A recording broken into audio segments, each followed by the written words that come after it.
창세기 1장 1절 그리고 26절부터 31절까지의 말씀. 제가 창세기 1장 1절을 읽고 26절부터 31절을 함께 교독하시겠습니다. 태초에 하나님이 천지를 창조하시니라. 하나님이 이르시되 우리의 형상을 따라 우리의 모양대로 우리가 사람을 만들고 그들로 바다의 물고기와 하늘의 새와 가축과 온 땅과 땅에 기는 모든 것을 다스리게 하자 하시고, 하나님이 자기의 형상 곧 하나님의 형상대로 사람을 창조하시되 남자와 여자를 창조하시고.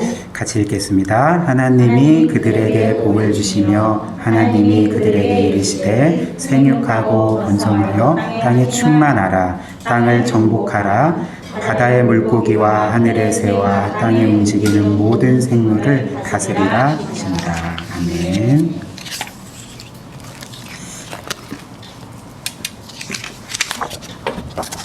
네, 오늘은 창세기 1장 말씀을 통해 하나님께서 이 세상 모든 것을 만드신 이야기를 함께 살펴보도록 하겠습니다.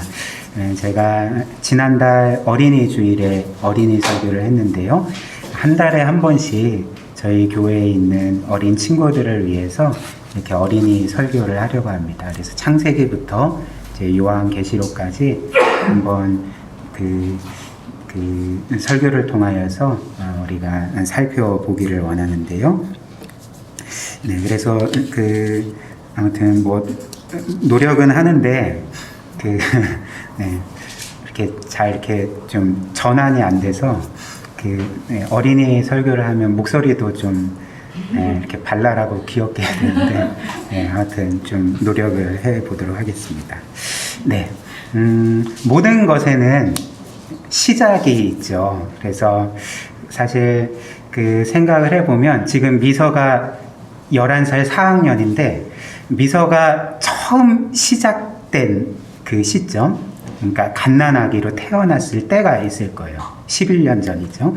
그리고 미서가 처음 이 세상을 나와서 그렇게 뭐라고 할까요? 아무튼 네, 시작을 해서 이 세상에 생명을 가지고 이렇게 살아가기 시작한 그 시점도 있지만, 네, 처음부터 말이 꼬이는데 미서가 없던 시점도 있잖아요, 그쵸?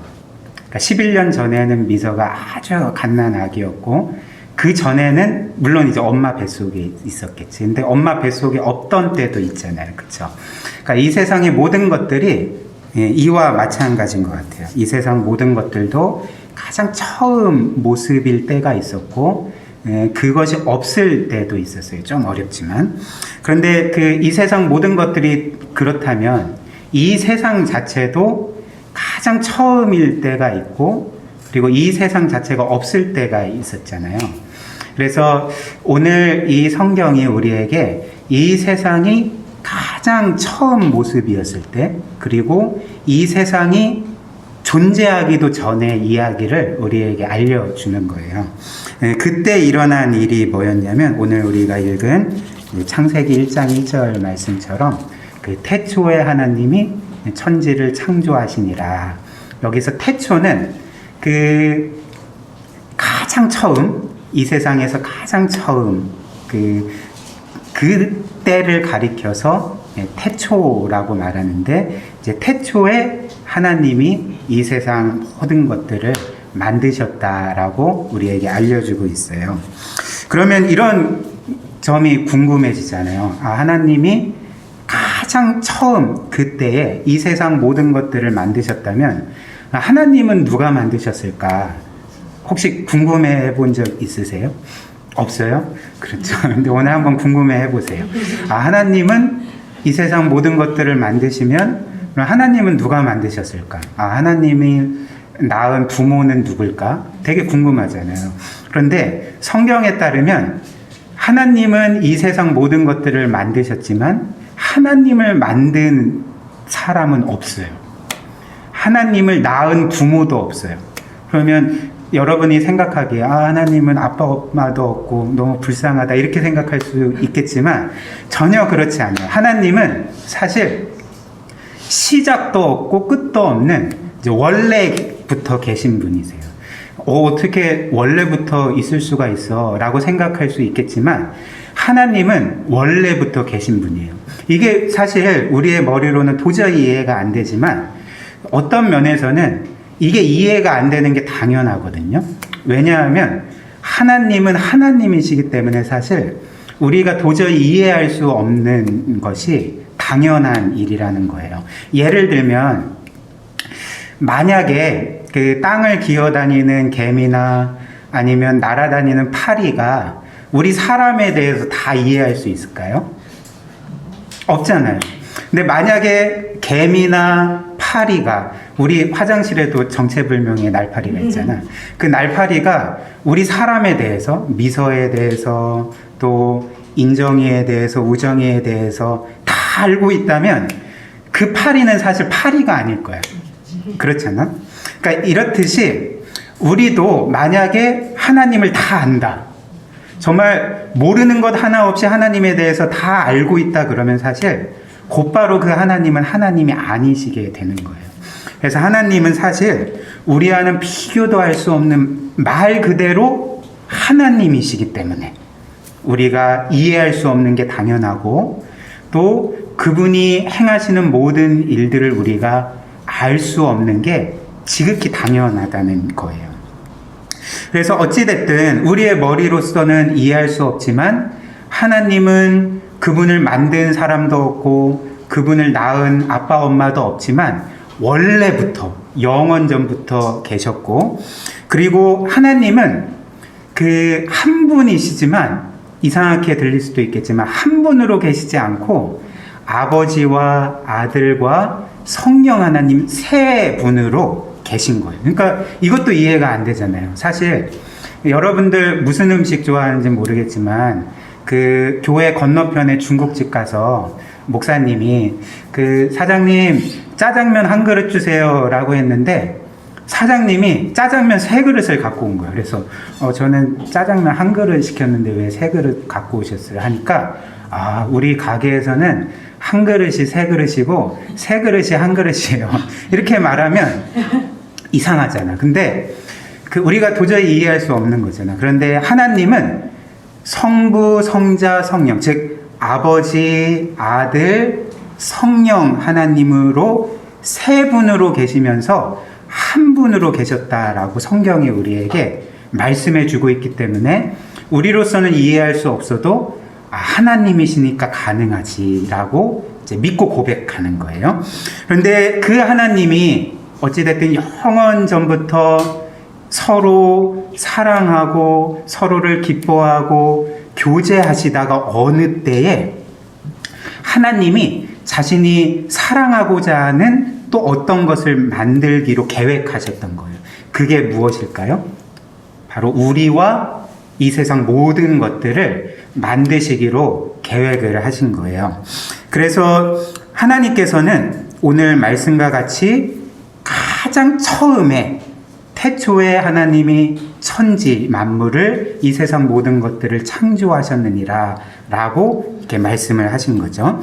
그렇다면 하나님은 이제 구체적으로 어떤 순서로 또 어떤 방법으로 이 세상 모든 것들을 만드셨을까? 오늘 성경이 우리에게 알려주는데요. 그림 한번 넘겨주세요. 자, 먼저 하나님께서 하신 일은 성경에는 정확히 나와 있진 않지만 아마 이 세상을 어떻게 만들지, 우리를 어떻게 만드실지 그 계획표를 만드셨을 것 같아요. 설계도를 만드셨을 것 같아요. 그래서 그림을 보면 그 노란색 종이에 뭐가 그려져 있어요?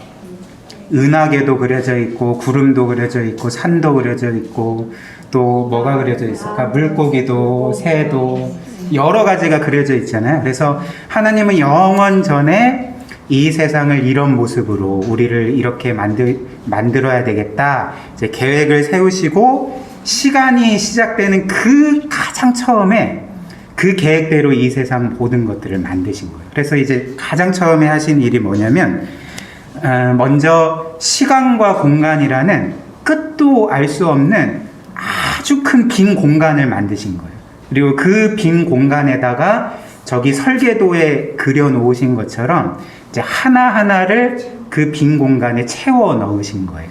그래서 하나님께서 이제 첫째 날에 뭘 만드셨냐면, 지금은 끝도 알 수 없는 거대한 시간과 공간이라는 빈 공간이 있어요. 근데 이 빈 공간이 지금 아주 깜깜해. 지금 다 불 켜지고 대낮이라 화나지만 지금 깜깜한 밤이라고 생각하고 불을 다 꺼놓으면 보일까 보이지 않을까? 아무것도 보이지 않을 거잖아요. 근데 이렇게 아주 깜깜한 흑암의 상태였는데 첫째 날 하나님이 그 어떤 것을 하셨냐면, 무엇을 만드셨냐면 빛이 생겨라 라고 이제 말씀을 하신 거예요. 그러니까 갑자기 깜깜한 밤에, 마치 깜깜한 밤에 그 등불을 켜면 그 온 방이 환해지는 것처럼 그 끝도 알 수 없는 이 우주, 이 빈 공간이 갑자기 찬란한 빛이 들어오면서 환해졌던 거예요. 그리고 하나님은 그것을 보고 너무 좋다라고 이제 말씀하시고 첫째 날이 지났어요. 그리고 이제 둘째 날에 또 뭘 하셨냐면 또 이제 넘겨주세요.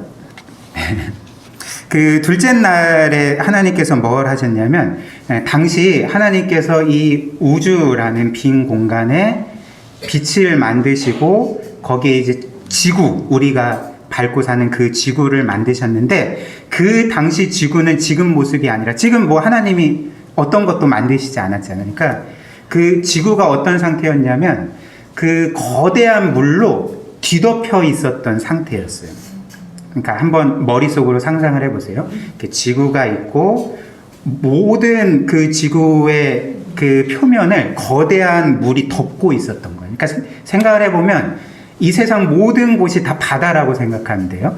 그런데 하나님께서 어떤 일을 하셨냐면 물 사이에 빈 공간이 생겨라 라고 말씀을 하셨더니 갑자기 그 덮고 있던 거대한 엄청난 양의 물 사이에 빈 공간이 생겨버린 거예요. 그래서 그 물이 위쪽 물과 아래쪽 물로 나눠지게 되었고, 그 사이에 빈 공간을 하나님이 보시면서 너를 이름 붙여줄게, 하늘이다 라고 말씀을 하신 거예요. 그래서 하늘이 생긴 거죠. 이게 바로 이제 두 번째 날에 일어난 일이었고요. 그리고 둘째 날이 지나고 이제 셋째 날이 됐는데, 셋째 날에는 이제 물이 위쪽 물과 아래쪽 물로 나눠지고 그 중간이 하늘이 됐잖아요. 그쵸? 그럼 여전히 땅에는 지금 뭐가 덮여져 있는 거예요? 물이 덮여져 있는 거잖아요. 그쵸? 근데 하나님께서 또 말씀하시기를 땅에 있는, 덮고 있는 물이 한쪽으로 모여라 라고 말씀을 하신 거예요.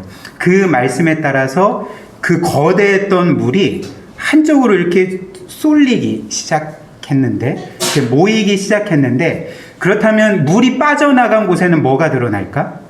그치, 땅이 드러나고 산이 드러나게 된 거예요. 지금 우리가 보고 있는 그런 땅과 골짜기와 그리고 산이 이렇게 드러나면서 바다와 땅이 구분되기 시작했어요.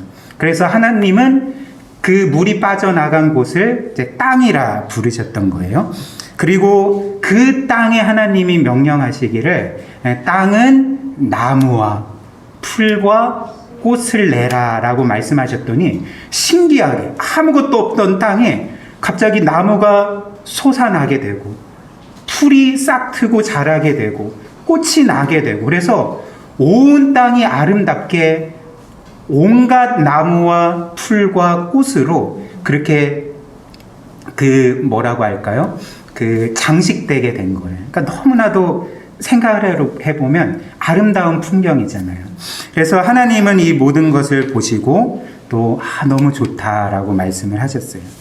그리고 넷째 날이 되었고 하나님은 또 말씀하셨어요. 하늘에 해와 달과 별들이 생겨라 라고 말씀을 하셨는데, 자, 화면 한번 보세요. 진짜 하나님 말씀대로 해가 생기고 달이 생기고 그리고 밤하늘에 셀 수도 없이 많은 별들이 생기게 된 거예요. 그래서 그 밤하늘에 그 전에는 아무것도 없었는데 이제 밤하늘을 보면 정말 아름다운 반짝반짝하는 별들이 마치 백사장의 모래와 같이 흩뿌려 놓은 것처럼 이렇게 반짝이기 시작했던 거예요. 그래서 다음 화면 보면 자 뭐가 보여요? 무수한 별이 보이잖아요. 그런데 진짜 신기한 게 뭐냐면 그 과학자들이 연구한 바에 따르면 여러분들은 그 밤의 하늘을 보면 그 별을 많이 본 적 있어요? 근데 광주에서는 사실 그렇게 별이 많이 보이지 않잖아. 그치? 그 지금은 그 공기도 탁해지고 그리고 도시니까 밤에도 그 좀 그런 조명들 때문에 환하기 때문에 별이 잘 보이지 않는데 사실 그 산속으로만 들어가도 시골 산속으로만 들어가도 별을 많이 볼 수 있어요. 그런데 누군가가 찍은 사진을 목사님이 가지고 온 건데 너무나도 많은 별이 있잖아. 은하수도 있고 반짝반짝 빛나는 별들이 아주 많은데 과학자들이 연구한 바에 따르면 그 하늘에 있는 별이 도대체 몇 개나 될까? 몇 개나 될 것 같아요? 한 1000개? 한 10,000개? 아니면 미소는 한 몇 개나 되는 것 같아? 한 1억 개? 그 정도 되는 것 같아. 근데 그 과학자들이 말하기를 그 우주 가운데 모든 별의 개수를 합치면 이 세상 바닷가에 있는 모든 모래알 개수보다도 많을 거다라고 이야기를 하고 있어요. 그러니까 너무나도 놀라운 거죠. 그 바닷가만 봐도 그 모래알 개수를 셀 수 있을 것 같아요. 하나, 둘, 셋. 그 평생 가도 셀 수 없는 개수거든요. 그런데 우주 공간 안에 바다의 모래알보다도 더 많은 별들이 반짝반짝 빛나고 있는 거예요. 그리고 또 과학자들이 말하기를 우리가 하늘을 보면 보이는 별들 중에 어떤 별은 지구와 얼마나 멀리 떨어져 있냐면 빛의 속도로 수십만 년을 가야지 도달할 수 있는 거리의 별들도 있고 어떤 별들은 빛의 속도로 수백만 년을 가도 도달하지 못할 정도의 거리의 별도 있대요. 그러니까 지금 우리가 밤하늘을 보고 그렇게 그 반짝반짝 빛나는 그 빛을 보는 게 그 어떤 거냐면 수백만 년 전부터 그 별에서 우리 지구로 날아오는 그 별빛을 지금 보고 있는 거예요. 그러니까 얼마나 놀라워요. 얼마나 우주가 정말 끝도 할 수 없이 우리가 상상도 할 수 없이 넓고 그 안에 이런 태양과 같은 별들이 바다의 모래알만큼 그보다 더 많이 이렇게 흐트러져 있는 거예요. 이게 바로 하나님이 만드신 세상이에요. 누가 만들었다고? 하나님이 만드신 거예요. 그것도 말씀으로만 만드신 거예요. 이 모든 것들을. 얼마나 놀라워요. 그리고 이제 5째 날이 됐어요. 하나님은 5째 날이 되자 물속에는 물고기가 생기고 또 하늘에는 새들이 생겨라 라고 말씀을 하셨더니 그림에서 보는 것처럼 날아다니는 새와 또 물에서 헤엄치는 온갖 종류의 수많은 물고기들이 생겨서 그 이 지구의 바다와 하늘이 갑자기 생기가 돋으면서 많은 아름답고 또 너무나도 오묘한 생물들로 가득 차게 됐어요. 이 모든 것들이 하나님이 보시기에 너무나도 좋으셨어요. 그리고 이제 마지막 6째 날이 됐는데 하나님은 6째 날에 이제 바다에는 물고기 또 하늘에는 새가 있잖아요. 근데 땅에는 지금 뭐만 있어요? 지금 나무, 풀, 꽃만 있잖아. 그쵸? 그리고 뭐 산도 있고 골짜기도 있지만 아무튼 살아있는 것은 나무, 풀, 꽃만 있잖아요. 근데 하나님께서는 땅에도 명령하셔서 땅은 가축과 기어다니는 동물과 곤충들과 살아있는 것들을 내라 이렇게 말씀을 하셨더니 갑자기 텅 빈 이 땅에 수많은 동물들, 수많은 가축들 그리고 곤충들이 생겨나서 이 땅을 생명으로 가득 채우게 되었던 거예요. 그래서 우리가 여기에서 깨닫는 게 하나 있어요. 그것이 무엇이냐면 하나님이 얼마나 지혜롭고 능력이 크신 분인지를 우리가 깨닫게 되는 거죠. 그 여러분이 가지고 있는 것 중에 가장 정교하고 또 복잡한 물건이 뭐가 있을까요? 한번 생각을 해보세요. 여러분들이 그 실생활에서 사용하는 물건들 중에 가장 정교하고 복잡한 물건이 뭐가 있을까요? 저는 생각을 할 때 스마트폰이 우리가 그 실생활에서 생활하는 가장 정교하고 복잡한 물건이 아닐까 이렇게 생각을 하는데 왜 그럴까? 우리 미선은 스마트폰 있니? 있어. 우리 우정이나 인정이도 스마트폰 있니? 아직 없어. 있어. 없어. 잘 모르겠네. 아무튼 그 스마트폰은 너무 정교하고 복잡하지만 또 한편 그만큼 기능이 많잖아요.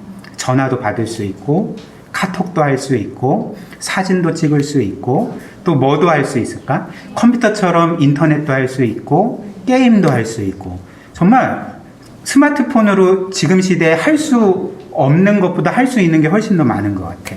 그런데 우리가 만약에 미서가 이 스마트폰 하나 만들려면 몇 년이나 걸릴까? 생각해 본 적 있어? 내가 이걸 만들려면 몇 년이나 걸릴까? 몇 년이나 걸릴 것 같아? 미서야? 불가능할 것 같아? 그래? 근데 사실 물론 이 스마트폰이 공장에서 찍어내는 거잖아요. 그래서 사실 공장에서는 제가 뭐 정확히는 알지 못하지만 뭐 몇 분 만에 한 대씩 찍어낼 수도 있지 않을까요?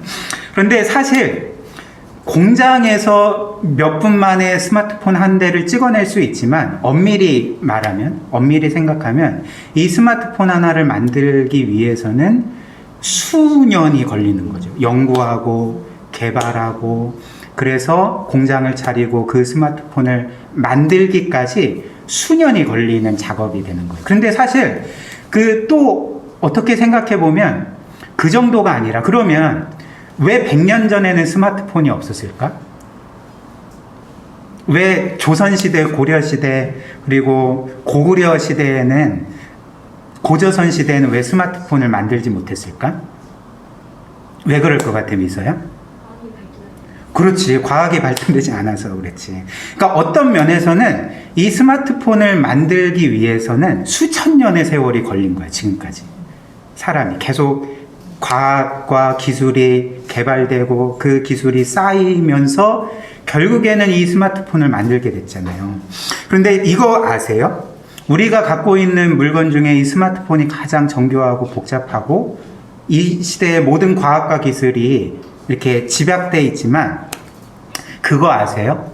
이 땅에 기어다니는 가장 작은 곤충 그리고 우리 교회 화장실에 있는 정체불명의 날파리 그런 것이 사실 스마트폰 하나보다 훨씬 더 정교하고 복잡한 거를 아세요? 그렇게 과학과 기술이 발전됐다 할지라도 사실 이 세상 기술로는 살아있는 곤충 하나 못 만들거든. 살아있는 미생물 하나 못 만들거든. 물론 뭐 복제해서 뭐 양도 만들고 소도 만들고 그러던데요. 그건 원래 있는 것을 가지고 조작해서 만든 거지 없는 상태에서 그런 것을 만드는 게 아니거든요. 그러니까 하나님의 능력이 얼마나 놀라운지 하나님의 지혜가 얼마나 놀라운지 아주 작은 날파리조차도 그 날파리의 날개를 현미경으로 보면 너무나도 정교해요. 너무나도 복잡하고 어떻게 사람이 이런 것을 만들 수가 있지? 라고 생각될 정도로 어떻게 우연히 이런 것들이 생겨날 수 있지? 도저히 상상할 수 없을 정도로 너무나도 정교하고 복잡한 모든 것들을 그것도 한 개가 아니라 셀 수도 없이 많은 종류들을 누가 만드셨다고요? 뭘로 만드셨다고요? 한 수천 년 걸려서 만드셨을까? 아니에요. 말씀 한마디로 이 모든 것들을 만드신 거예요. 그러니까 하나님께서 이처럼 지혜로우시고 능력이 많으신 분이신 거예요. 그리고 하나님은 이렇게 끝도 할 수 없는 우주와 그 안에 있는 정말 아름답고 또 너무나도 정교하고 너무나도 신기하고 신비로운 모든 것들을 만드신 지혜롭고 능력 있는 하나님이실 뿐만 아니라 하나님은 이 세상 모든 것들을 아름답게 만드신 예술가세요. 그래서 다음 화면 한번 넘겨주시겠어요? 이건 뭐죠? 이건 우주잖아. 아름다워요, 더러워요? 아름답잖아요, 그쵸? 막 지저분하거나 더럽다는 느낌이 들지 않고 딱 보면 너무 아름답다. 누가 만드셨다고요? 하나님이 만드신 거예요. 이 끝도 알 수 없는 우주에 이 세상 바다의 모래알보다도 많은 별들을 그 완벽한 질서와 아름다움 가운데 만들어 놓으신 분이, 빛나게 하신 분이 바로 하나님이신 거예요. 그리고 다음 화면 또 넘겨주세요.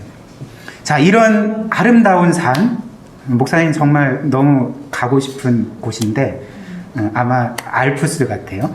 그리고 다음 화면, 이것도 너무 아름답죠, 그쵸? 그리고 다음 화면, 이것도 너무 아름다워요. 하와이인가? 괌인가? 잘 모르겠는데.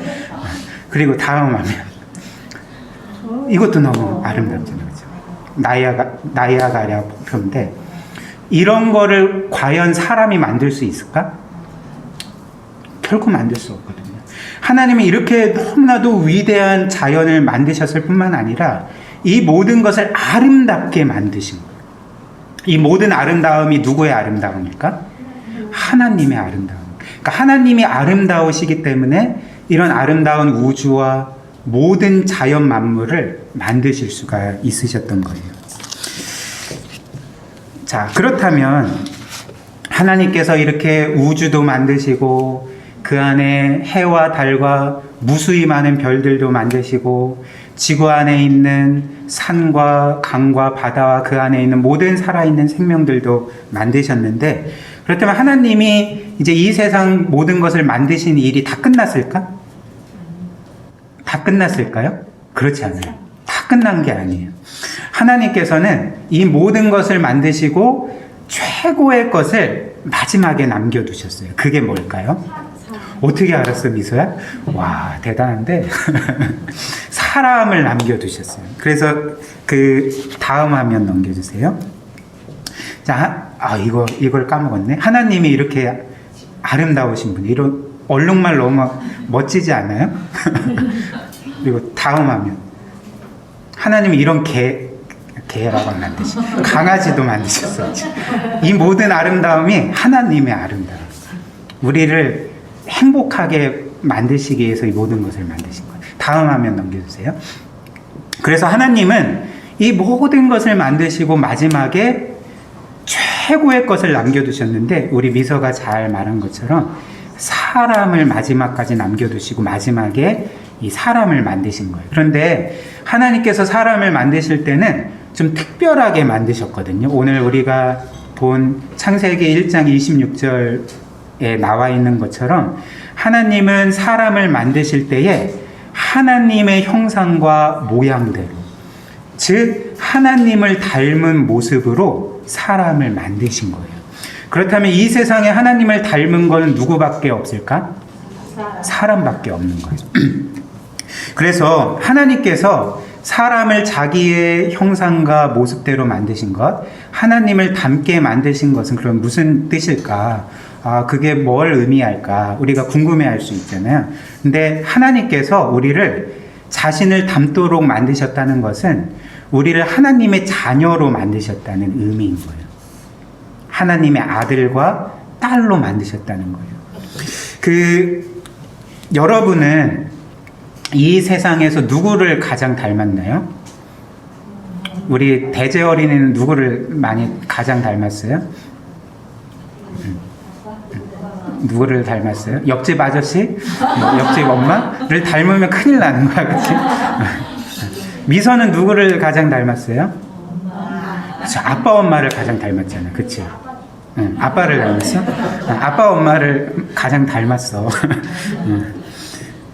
이 세상에 누구든지 그 사람이 가장 많이 닮은 것은 그의 아빠 엄마잖아요, 그쵸? 이것은 무엇을 의미하냐면 그를 낳은 사람이 바로 아빠 엄마라는 거예요. 근데 마찬가지로 하나님은 사람을 만들 때 이 사람을 나의 형상과 모형대로, 즉 나를 닮도록 만들어야 되겠다라고 결심하시고 이렇게 실제로 만드신 것은 무엇을 의미하냐면, 말씀드린 것처럼 하나님께서 아무것도 아닌 우리를 자신의 자녀로 만드셨다는 의미가 되는 거예요. 하나님의 아들과 딸로 우리를 만드셨다는 것을 가리켜서 하나님이 우리를 자기의 형상과 모양대로 만드셨다라고 우리에게 말씀해 주신 거예요. 그리고 그래서 여기에서 이제 깨닫게 되는 사실이 있어요. 이렇게 하나님께서는 6일 동안 우주도 만드시고 별들도 만드시고 지구도 만드시고 산과 바다와 강과 그 안에 살아있는 모든 생명도 만드시고 마지막에 사람을 만드셨잖아. 근데 하나님이 우리 사람을 자기의 자녀로 만드신 거잖아. 그러면 우리가 깨닫기를, 하나님이 이 세상 모든 것을 만드신 이유를 이제 알 것 같아. 그 목적을 알 것 같아. 물론 성경에 따르면 하나님이 이 세상 모든 것을 자신의 영광을 위해서, 자신이 얼마나 능력 있고 지혜롭고 영광스러운 분이신지, 아름다운 분이신지를 드러내시기 위해서, 그래서 영광 받으시기 위해서 만드셨다고 말씀하지만, 동시에 하나님이 이 세상 모든 것을 만드신 이유는 사랑하는 자녀인 우리의 집이 되도록 이 세상 모든 것을 만드신 거예요. 예를 들면, 여러분이 만약에 우리 이미경 집사님이 또 우리 대재와 우리 미서 아빠가 우리 미서를 위해서 집을 만들어 준다고 생각을 해봐요. 그러니까 같이 살 집, 우리 아빠 엄마와 미서가 같이 행복하게 살 집을 만들어 준다고 생각을 해봐요. 근데 미서가 분명히 아빠 엄마가 집이 완성되고 방이 다 꾸며졌다고 말씀을 했는데, 방문을 딱 열고 들어가 보니까 아무것도 없는 거예요. 도배도 안 돼 있고 장판도 안 깔려 있고 그냥 흙바닥이고 창문도 없고, 그래서 굉장히 춥고 심지어는 등도 없어서 밤이 되면 너무 깜깜해. 아무것도 보이지 않아. 그리고 뭐 침대도 없고 이불도 없고 책상도 없고 의자도 없고 아무것도 없어. 그러면 기분이 어떨 것 같아? 그렇지. 분명히 아빠 엄마와 내가 행복한 집을 만드셨다고 하는데 그렇지 않으면 실망할 거 아니야. 그런데 하나님은 그런 분이 아니지. 하나님은 이 세상 모든 것들을 아름답고 영광스럽게 만드신 후에 우리를 만드셔서 그 집에 들어가 행복하게 살도록, 하나님과 행복하게 살도록 만드신 거예요. 그래서 물론 이미경 집사님이 그렇게 만드실 리가 없잖아. 미서를 위해 집을 만들면 집도 아름답게 그리고 튼튼하게 만들고, 미서를 위해 방을 꾸밀 때 도배도 예쁜 도배지로 하고 장판도 예쁜 걸로 깔고 책상도 의자도 침대도 또 벽에 아름다운 그림도 모든 것들을 다 갖추어서 미서를 살게 할 거 아니야. 그렇죠. 그러니까 하나님도 그런 일들을 하신 거예요. 우리가 정말 하나님과 행복하게 살도록, 불편함 없이 모든 것을 갖추고 모든 것을 누리게 하시도록 이 세상 모든 것들을 완벽하게 만드신 후에 우리를 만드셔서 그곳에 살게 하신 것이 바로 우리 하나님 아버지이신 거예요.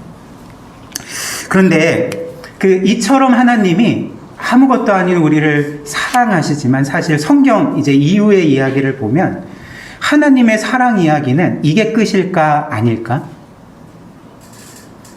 이게 끝이 아니에요. 하나님은 우리를 사랑하실 때 단지 우리를 만드시고 우리를 위해 이 아름답고 영광스러운 세계 그리고 모든 것들을 창조하신 것으로 끝나는 게 아니라, 하나님은 그보다 우리를 훨씬 더 사랑하신다는 증거를 보여주셨어요. 그게 뭐냐면 하나님이 우리를 창조하셨을 뿐만 아니라, 우리를 위해 이 세상을 만드셨을 뿐만 아니라, 우리를 위해 온갖 좋은 것을 주셨을 뿐만 아니라, 하나님은 우리를 위해 주신 것이 하나 또 있는데, 바로 그분의 외아들 예수님을 우리를 위해 아낌없이 주실 정도로, 주시기까지 우리를 사랑하신 거예요. 왜 하나님이 우리를 만드시고 이 세상을 만드시고 우리의 집으로 만드시고 우리에게 온갖 좋은 것을 만드신 것으로 주신 것으로 충분한데 왜 외아들까지 예수님까지 우리를 위해 주셨을까? 우리가 궁금해할 수 있잖아요. 왜 그럴까요? 이제 이후에 성경에서 보겠지만 그렇게 하나님께서 사랑하신 사람이 하나님께 죄를 지었죠. 그리고 하나님을 반역해서 멀리 떠나고 하나님을 무시하는 삶을 살아가면서 결국에는 그 죄로 인해서 영원한 형벌을 받아 영원히 비참해질 수밖에 없었기 때문에 하나님은 그 사람을 여전히 사랑하셔서 그 사람을 구원하기를 원하셔서 우리의 죄값으로 대신 죽을 분을 바로 그 예수 그리스도를 이 땅에 보내시고 우리를 위해 십자가에 못 박혀 죽게 하심으로써 우리를 구원해 주신 거예요. 그래서 다음 화면 한번 보여주세요. 사실 예수님은 목사님이 처음에 여러분에게 전해드린 것처럼 아버지 하나님과 모든 면에서 동일한 하나님이세요. 즉 우리 예수님은 사실 태초에 하나님이 천지를 창조하시니라 라고 할 때 이 세상 만물을 우주와 그 안에 있는 모든 것들을 말씀으로 만드신 하나님이세요. 그래서 그분은 정말 아버지와 같이 무한히 능력이 많으시고 무한히 지혜로우시고 무한히 영광스럽고 위대하신 하나님이시거든요. 그런데 그 예수님께서 우리와 같은 죄인을 구원하시기 위해서 그 무한하신 분이 유한한 사람이 되시고 이 땅에 오셔서 우리와 같은 죄인들의 죄를 그분이 대신 짊어지시고 죽으심으로 이렇게 그림처럼 십자가에 못 박혀 죽으심으로써 우리가 죄 때문에 벌받고 죽어야 되는데 그분이 죽으심으로써 우리를 구원해 주셨던 것이에요. 하나님께서 우리 친구들을 우리 귀한 성도님들을 이처럼 사랑하신다면 이처럼 귀하게 여기신다면 우리도 그 하나님을 사랑해야 되는 것이 당연하지 않을까요? 그 사랑과 은혜에 감사하는 것이 당연하지 않을까요? 그리고 그 하나님의 말씀대로 거룩하게 그 말씀에 순종하며 살아가는 것이 당연하지 않을까요? 오늘 하나님의 사랑을 기억하며 단지 우리를 만들어주신 은혜, 우리에게 생명을 주신 은혜, 우리에게 온갖 좋은 것으로 채워주시는 은혜뿐만 아니라 우리를 위해 그 아들을 내어주시고 자기의 생명까지 내어주시는 도저히 우리로서는 이해할 수도 없고 상상할 수도 없는 그 사랑을 기억하면서 하나님의 뜻대로 살아가는 우리 미서와 또 우리 인정이와 우정이와 또 대재와 우리 모든 성도님들 되시기를 주님의 이름으로 축복합니다.